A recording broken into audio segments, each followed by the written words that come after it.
Nunca imaginé que un simple viaje de fin de semana cambiaría mi vida para siempre. Era un sábado normal, de esos en que acompañas a tu pareja a un mercado de antigüedades más por compromiso que por ganas.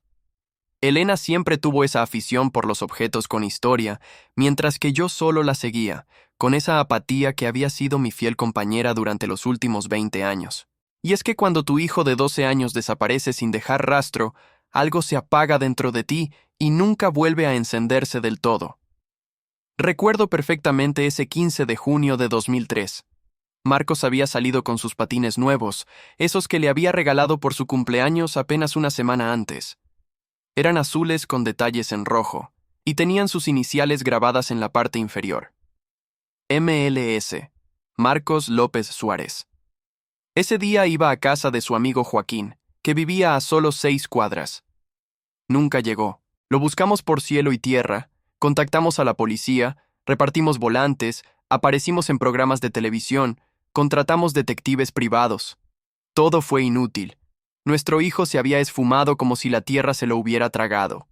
Con el tiempo, la gente a nuestro alrededor empezó a usar ese tono de voz especial, ese que reservan para los casos perdidos, para las tragedias sin resolver. Algunos incluso insinuaban que era hora de seguir adelante, como si eso fuera posible. Elena y yo seguimos juntos, pero algo se había roto entre nosotros. No era culpa de nadie, simplemente el dolor había ocupado el espacio donde antes había amor y complicidad. Nos convertimos en fantasmas, en versiones desgastadas de lo que alguna vez fuimos. Y así estábamos aquel sábado en Tarragona, una pequeña ciudad costera a la que nunca habíamos ido antes, pero que Elena había escogido para pasar un fin de semana diferente. Yo me había quedado afuera de la tienda de antigüedades fumando un cigarrillo cuando algo en el escaparate llamó mi atención. Al principio pensé que estaba alucinando, pero no. Allí estaban.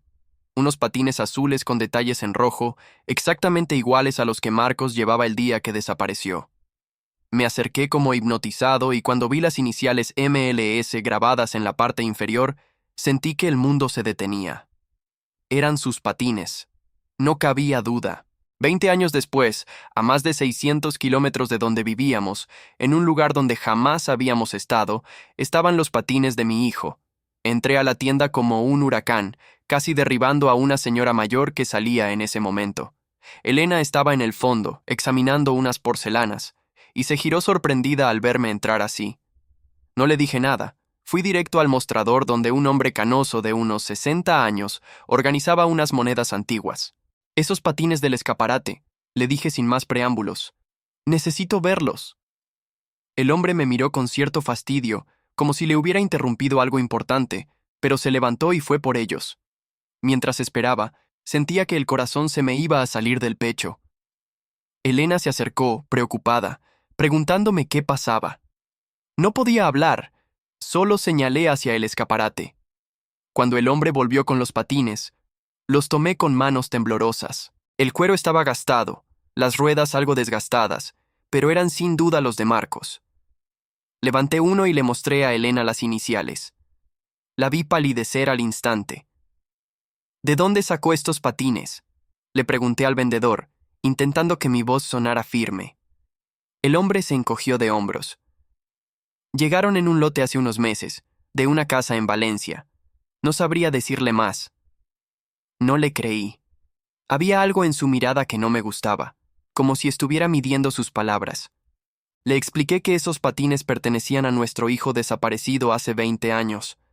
Esperaba alguna reacción de sorpresa, de empatía incluso, pero el hombre permaneció impasible.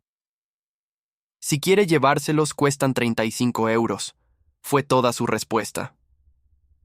Elena me tomó del brazo pidiendo calma, pero yo estaba fuera de mí. Le dije al hombre que esos patines eran una prueba en un caso de desaparición, que teníamos derecho a recuperarlos. Él insistió en que eran mercancía de su tienda y que si no pagábamos tendríamos que irnos. La discusión subió de tono. Otros clientes empezaron a observarnos. En algún momento, empujé accidentalmente un estante y varios objetos cayeron al suelo. El escándalo atrajo a un policía que pasaba frente a la tienda. Cuando entró y preguntó qué sucedía, le conté toda la historia lo más coherentemente que pude. Le mostré los patines, las iniciales, incluso una vieja foto de Marcos que siempre llevaba en la cartera. El policía, un hombre joven apellidado Torres, nos escuchó con atención. Pidió ver alguna identificación y luego hizo unas llamadas. Después de unos minutos tensos, nos informó que efectivamente había un caso abierto de un niño desaparecido llamado Marcos López Suárez en 2003, y que esos patines coincidían con la descripción que figuraba en el expediente. Decidió confiscar los patines como posible evidencia y nos pidió que lo acompañáramos a la comisaría para tomar una declaración formal. El dueño de la tienda protestó, pero el policía fue tajante. Salimos de allí con una mezcla de emociones imposibles de describir. Después de 20 años, por primera vez teníamos algo concreto, algo real que nos conectaba con nuestro hijo. No sabíamos qué significaba ni a dónde nos llevaría, pero era mucho más de lo que habíamos tenido en 2 décadas. En la comisaría nos recibió el inspector Ramírez, un hombre de unos 50 años con expresión seria pero amable. Nos condujo a una pequeña sala de interrogatorios donde nos ofreció café mientras esperábamos. Los patines estaban sobre la mesa, dentro de una bolsa transparente con una etiqueta. No podía dejar de mirarlos. Era como tener un pedazo de mi hijo frente a mí después de tanto tiempo. El inspector volvió con una carpeta y un ordenador portátil. Nos explicó que había contactado con la policía de nuestra ciudad y que habían enviado el expediente completo del caso. Comenzó a hacernos preguntas sobre el día de la desaparición, detalles que habíamos repetido cientos de veces durante los primeros meses, pero que con el tiempo dejaron de preguntarnos. A medida que hablábamos, tomaba notas y asentía. Nos mostró una foto del dueño de la tienda, Ramón García, de 64 años. Según sus registros, llevaba apenas un año con el negocio en Tarragona, pero antes había tenido tiendas similares en Valencia y Alicante. No tenía antecedentes penales, pero el inspector mencionó que habían surgido algunas irregularidades en el inventario de su tienda durante una inspección fiscal reciente. Dijo que investigarían a fondo cómo habían llegado los patines hasta allí. También nos informó que se tomarían muestras para análisis forense, buscando huellas, ADN o cualquier evidencia que pudiera darnos más información. Mientras el inspector hablaba, Elena apretaba mi mano con fuerza. Veía en sus ojos un brillo que había desaparecido hace mucho tiempo. Esperanza. Cuando le preguntamos al inspector qué debíamos hacer ahora, nos recomendó quedarnos en la ciudad unos días más. Nos tomaron declaraciones formales, firmamos papeles y nos pidieron estar disponibles por si surgían más preguntas. Al salir de la comisaría ya era de noche. Elena y yo caminamos en silencio hasta nuestro hotel, cada uno perdido en sus propios pensamientos. Esa noche, por primera vez en años, hablamos realmente sobre Marcos. No sobre su ausencia, como habíamos hecho tantas veces, sino sobre la posibilidad de que estuviera vivo, de encontrarlo. Nos permitimos imaginar, soñar incluso.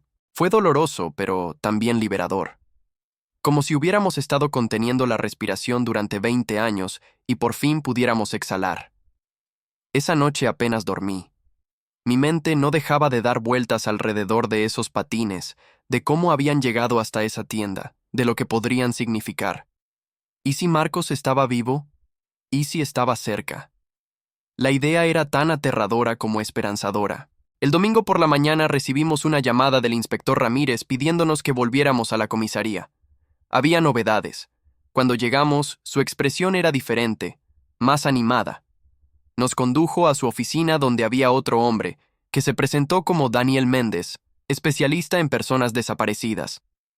Nos explicaron que habían encontrado huellas en los patines que no correspondían ni a Marcos ni a nosotros, y que estaban cruzando esa información con la base de datos nacional. También habían rastreado la procedencia de los patines siguiendo el registro de compras de la tienda. Según los documentos que les había proporcionado Ramón García, los patines provenían de un lote adquirido en una subasta de objetos abandonados en Valencia. García había proporcionado el nombre del organizador de la subasta y estaban en proceso de contactarlo. Mientras nos explicaban todo esto, una joven agente entró apresuradamente y le entregó una nota al inspector. Este la leyó y su rostro cambió. Nos miró fijamente y dijo: «Acaban de identificar una de las huellas en los patines. Pertenece a un hombre llamado Víctor Montero, con antecedentes por estafa y sospechoso en al menos 2 casos de secuestro en Andalucía, aunque nunca fue condenado por falta de pruebas. El especialista Méndez añadió que Montero llevaba varios años bajo vigilancia intermitente, pero siempre lograba eludir a las autoridades cambiando constantemente de residencia. Lo más impactante era que, según sus últimos datos, Montero había vivido en Valencia hasta hace aproximadamente un año, cuando se mudó a Tarragona. El inspector nos mostró una fotografía. Un hombre de unos 60 años, pelo canoso, complexión robusta. No lo reconocimos, pero eso no significaba nada. Marcos había desaparecido hace tanto tiempo que cualquiera podría haber estado involucrado. Nos explicaron que habían desplegado un equipo para localizar a Montero, pero que debíamos mantener la calma y dejar que ellos hicieran su trabajo. También nos pidieron discreción absoluta. Si Montero estaba involucrado y se sentía acorralado, podría ser peligroso. Salimos de la comisaría con instrucciones de no abandonar la ciudad y de mantenernos en contacto permanente. La adrenalina y la ansiedad me recorrían el cuerpo. Después de 20 años de nada, de vacío, todo estaba sucediendo demasiado rápido. Elena y yo apenas hablamos durante el almuerzo.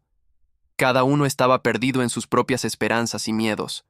Y entonces, mientras estábamos sentados en una terraza cerca de nuestro hotel, Elena me tocó el brazo y señaló discretamente hacia la calle.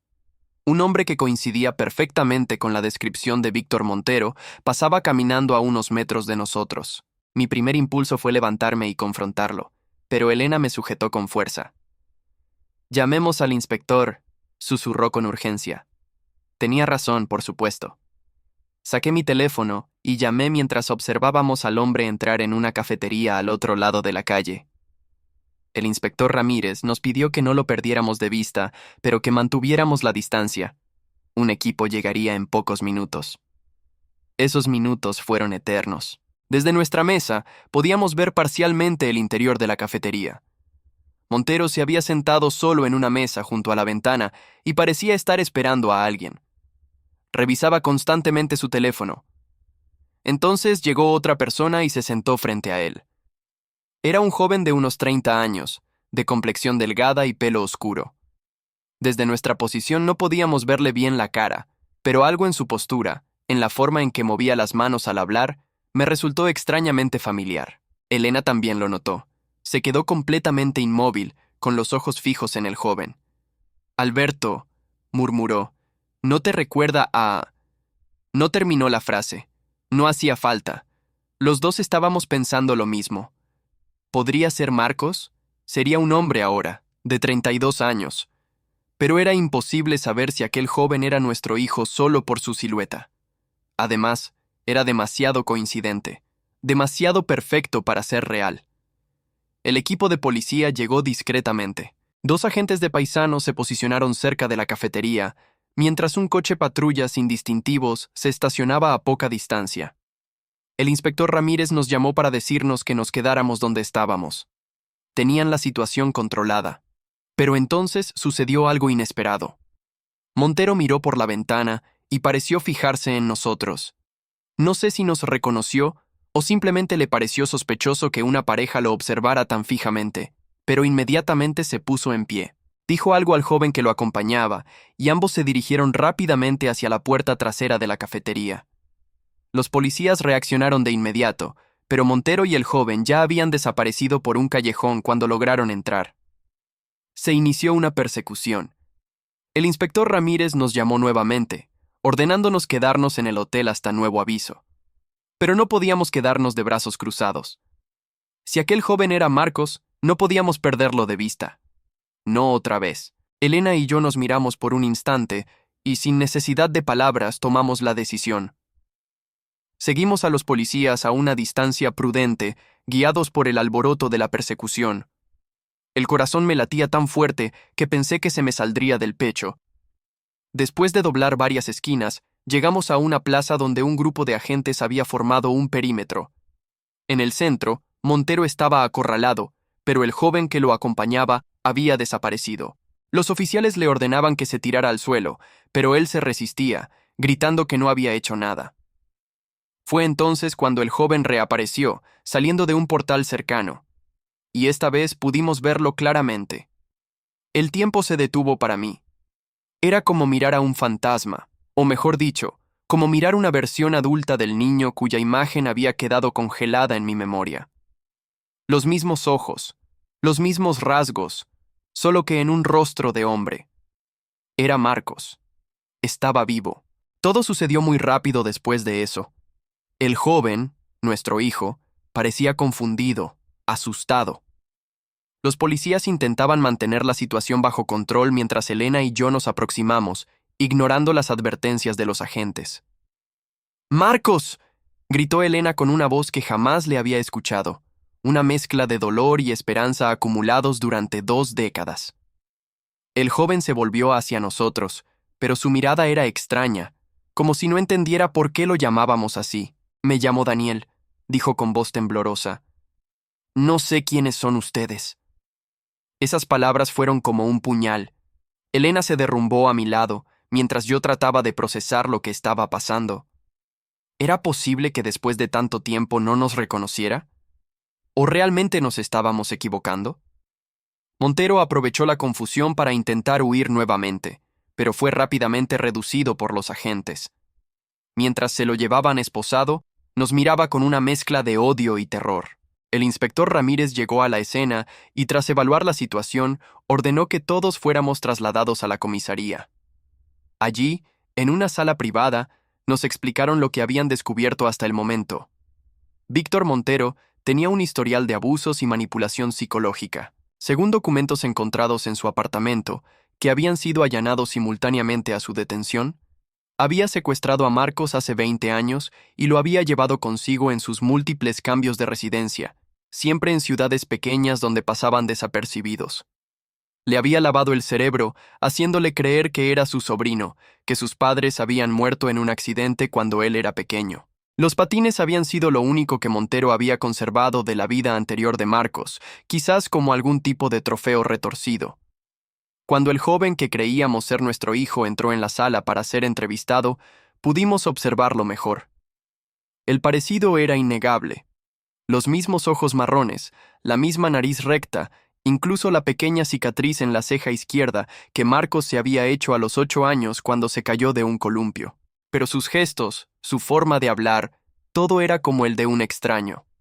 El psicólogo que lo acompañaba nos explicó que el trauma y la manipulación prolongada podían causar una especie de amnesia disociativa. Marcos, o Daniel, como él se llamaba a sí mismo, había creado una identidad completamente nueva para sobrevivir. Los recuerdos de su vida anterior estaban enterrados tan profundo que ni siquiera sabía que existían. La única forma de confirmar definitivamente su identidad sería mediante una prueba de ADN, que ya habían ordenado con carácter urgente. Mientras esperábamos los resultados, el psicólogo nos aconsejó no presionar al joven. No debíamos forzarlo a recordar o a aceptarnos.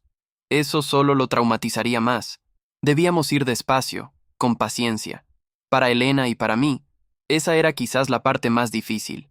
Después de 20 años de búsqueda, tener a nuestro hijo tan cerca y no poder abrazarlo, no poder decirle cuánto lo habíamos extrañado, cuánto lo amábamos, era una tortura. Pero si habíamos esperado 20 años, podíamos esperar un poco más. La espera de los resultados del ADN fue la más angustiante de mi vida. Durante los 3 días que tardaron, Elena y yo nos hospedamos en un hotel cercano a la comisaría. Nos permitieron ver a Marcos. Seguía costándome pensar en él como Daniel, bajo supervisión psicológica. Eran encuentros breves y extraños. Él nos miraba con una mezcla de curiosidad y recelo. Nosotros intentábamos no abrumarlo, hablándole de cosas cotidianas, mostrándole viejas fotografías sin insistir en que las recordara. A veces creía ver un destello de reconocimiento en sus ojos, pero rápidamente desaparecía, como si su mente se resistiera a aceptar una verdad demasiado dolorosa. En una de esas visitas, llevé conmigo los patines. Ya habían terminado de analizarlos y me los habían devuelto como efectos personales. Cuando se los mostré, vi cómo su cuerpo se tensaba. Los tomó con manos temblorosas, pasando los dedos por las iniciales grabadas.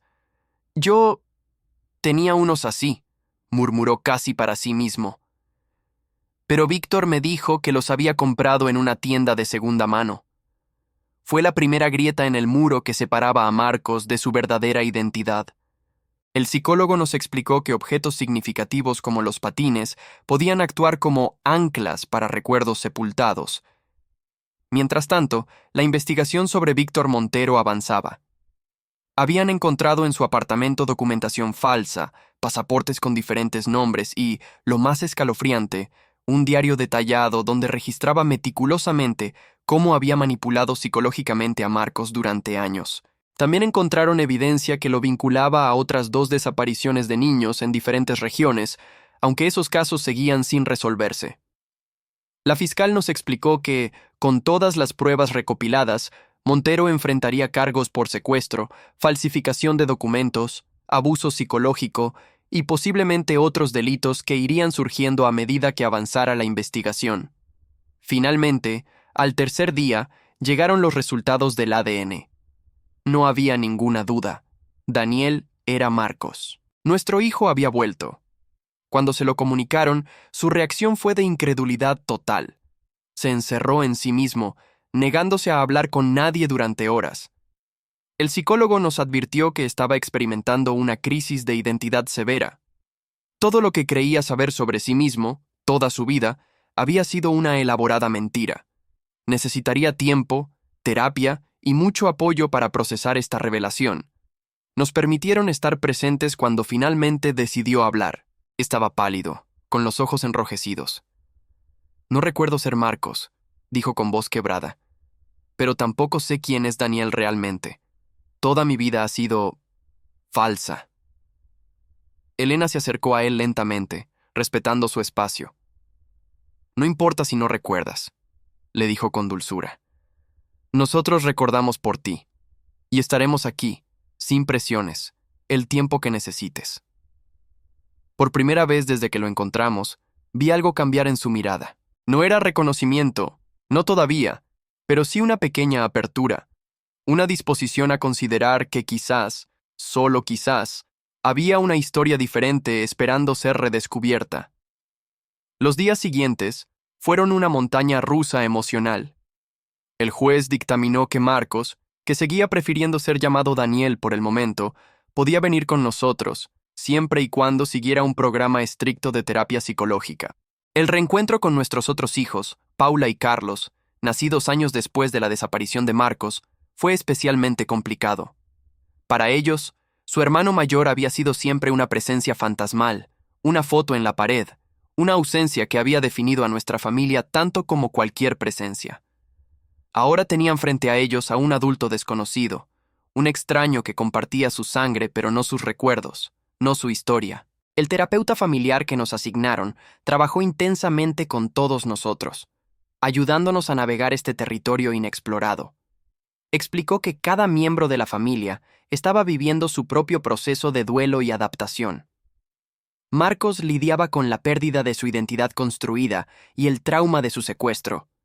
Nosotros lidiábamos con la pérdida del reencuentro idílico que habíamos imaginado tantas veces, ese momento mágico donde todo volvería a ser como antes. Paula y Carlos lidiaban con la llegada de un hermano que alteraba completamente la dinámica familiar que habían conocido toda su vida. Los primeros días en casa fueron extraños, tensos. Marcos observaba cada rincón como si fuera un antropólogo estudiando una cultura ajena. Se detenía frente a las fotos familiares, examinando su propio rostro infantil con desconcierto. Una noche, lo encontré en el garaje, donde guardábamos cajas con sus viejas pertenencias. Había abierto una que contenía sus juguetes de la infancia, un oso de peluche desgastado, coches de metal, un puzzle del sistema solar que siempre fue su favorito. Estaba sentado en el suelo, con el puzzle entre las manos, y por un momento pensé que estaba llorando. Me acerqué despacio y me senté junto a él sin decir nada. Tengo destellos, dijo después de un largo silencio. No son recuerdos completos, solo sensaciones, como déjà vu, pero más intensos. Este puzzle, recuerdo la sensación de armarlo. Recuerdo estar orgulloso cuando lo terminé. Fue la primera vez que admitió recordar algo de su vida anterior. No lo presioné. Solo puse mi mano sobre su hombro, transmitiéndole que estaba allí, que siempre estaría. Esa noche, antes de dormir, Elena y yo nos permitimos llorar juntos por primera vez desde que encontramos a Marcos. No eran lágrimas de tristeza, sino de liberación. Nuestro hijo estaba vivo. Estaba en casa. El camino sería largo y difícil, pero lo recorreríamos juntos día a día. Y si algo nos habían enseñado estos 20 años, era que la esperanza, incluso la más pequeña, podía ser suficiente para seguir adelante. Pasó un mes entero antes de que Marcos, quien comenzaba a responder ocasionalmente a su verdadero nombre, aceptara visitar la escuela donde estudió de niño. Fue una decisión que tomó por sí mismo, parte de su proceso de reconexión con su pasada identidad.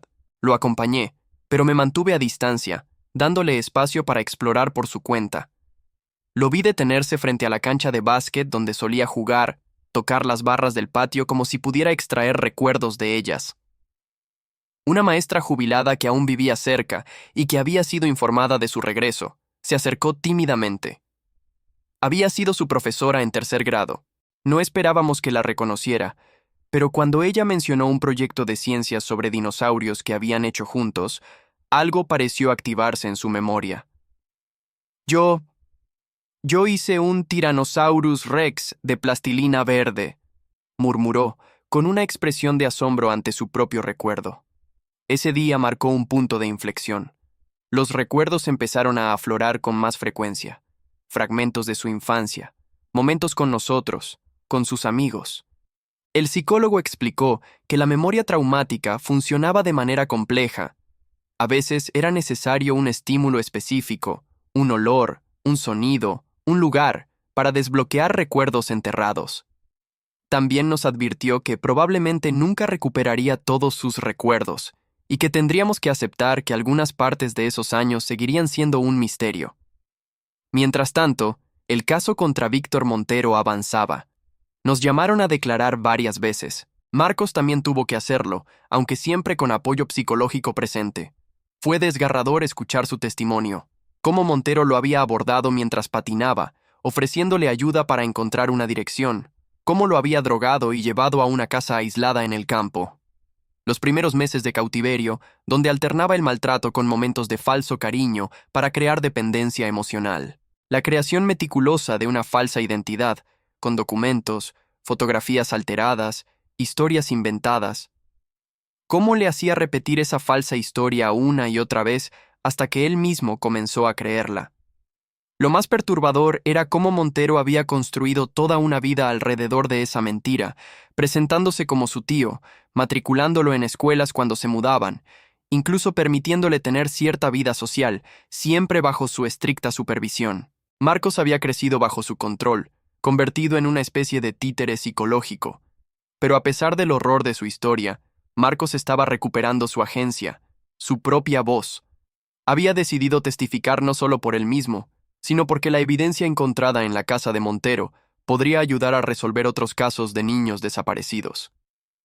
No quiero que otras familias pasen 20 años sin saber, nos dijo una noche. Y en esas palabras, por primera vez, lo sentí verdaderamente como parte de nuestra familia de nuevo, preocupándose por otros, mostrando la empatía y compasión que siempre lo habían caracterizado de niño. Paula y Carlos también estaban haciendo su propio camino para conectar con su hermano. Al principio mantenían las distancias, inseguros de cómo tratarlo. Pero con el tiempo, encontraron puntos en común. Carlos, apasionado por la astronomía, descubrió que Marcos también sentía fascinación por el espacio, aunque nunca había entendido bien de dónde venía ese interés. Paula, la más reticente al principio, fue quien finalmente encontró la forma más efectiva de conectar: la música. Le prestó su guitarra, y para sorpresa de todos, Marcos mostró una habilidad natural que no sabía que tenía. Tal vez sea genético, bromeó Paula. Papá también toca. Y así, día a día, pieza a pieza, nuestra familia iba reconectando, creando nuevos recuerdos mientras intentábamos recuperar los antiguos.